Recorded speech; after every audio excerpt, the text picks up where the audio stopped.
Hi everyone, आज की video में हम बात करने वाले हैं कृषि इनपुट अनुदान के बारे में या फिर यास तूफान के बारे में। तो दोस्तों, कृषि विभाग द्वारा बहुत बड़ी अपडेट निकल के आ रही है, तो उसको हम सारी जानकारी विस्तार से बताएंगे।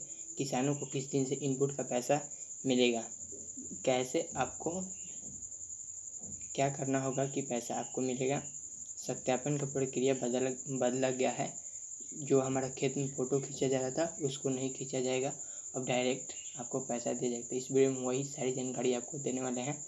तो वीडियो को आप अभी तक लाइक नहीं किया तो लाइक कर दीजिए, और चैनल को सब्सक्राइब नहीं किया तो चैनल को सब्सक्राइब कर लीजिए और बेल आइकन को प्रेस करें, ताकि मैं जब भी वीडियो अपलोड करूँ सबसे पहले उसका नोटिफिकेशन आपको मिले। चलिए करते हैं आज का वीडियो शुरू। जैसे कि आप स्क्रीन पे देख रहे हैं, आवेदन की जांच के साथ किसानों को मिलेगी मदद। और मेरे पास एक और पेपर कटिंग है, उसको फिर हम आपको दिखाते हैं।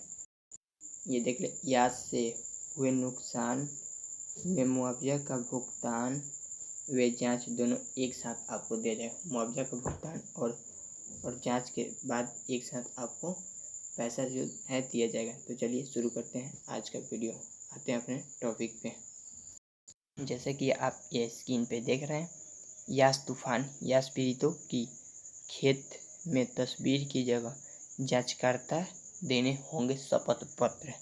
और आगे की बात करें तो तय समय के जांच पूरी नहीं हुई तो आवेदन आगे बढ़ा दिया जाएगा। आपका अगर जांच सही नहीं पाया गया तो उसको आगे बढ़ा दिया जाएगा। फिर यहाँ पे शुरू करते हैं। यहाँ पे जैसे कि आप ये स्क्रीन पे देखिए, यास तूफान से फसल नुकसान की भरपाई के लिए राशि का विवरण और आवेदन की जांच की प्रक्रिया साथ चलेगी। कोरोना के कारण जांच की प्रक्रिया में भी बदलाव किया गया है और किसानों की खेत में तस्वीर लेना जरूरी। ये सबसे बड़ा आपका मुद्दा है। जैसे कि आप किसानों द्वारा खेत में खड़ा करा के फ़ोटो खींचा जा रहा था, उसको अब नहीं लिया जाएगा इस कोरोना के कारण।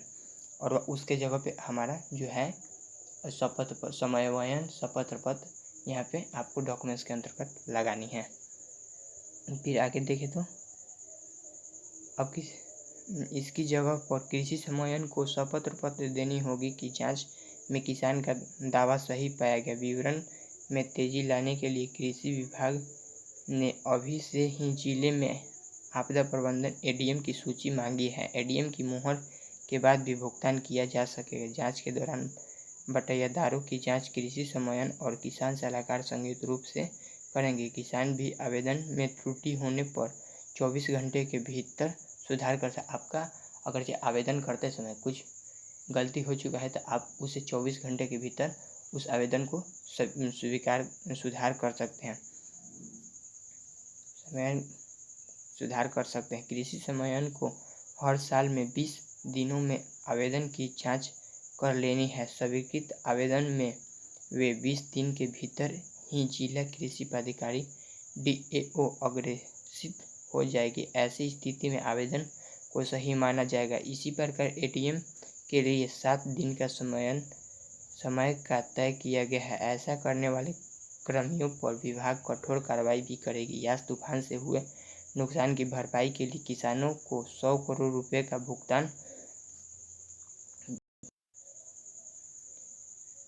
100 करोड़ का भुगतान करना है। ये पैसा 16 जिलों के 114 प्रखंड 141 प्रखंड के किसानों को मिलेगी। इसके लिए 12 सितंबर तक किसानों को आवेदन करने का समय दिया गया है। तूफान से इन जिलों के किसानों की फसल को 33% की अधिक नुकसान हुआ है। विभाग की रिपोर्ट के अनुसार 73,085.77 हेक्टेयर जमीन में लगी फसल चौपट हुई है। 2 दिन के इस तूफान से दलहन और अलावा सब्जी के साथ आम और लीची का फसल का भी भारी नुकसान पहुंचा है। फिर यहाँ पे आप देख रहे हैं, एक नज़र के आप अंतर्गत 16 जिलों में फसल नष्ट हुई है। 73,085.77 हेक्टेयर की फसल नष्ट हुए। 99.73 करोड़ मिलेगी मुआवजा।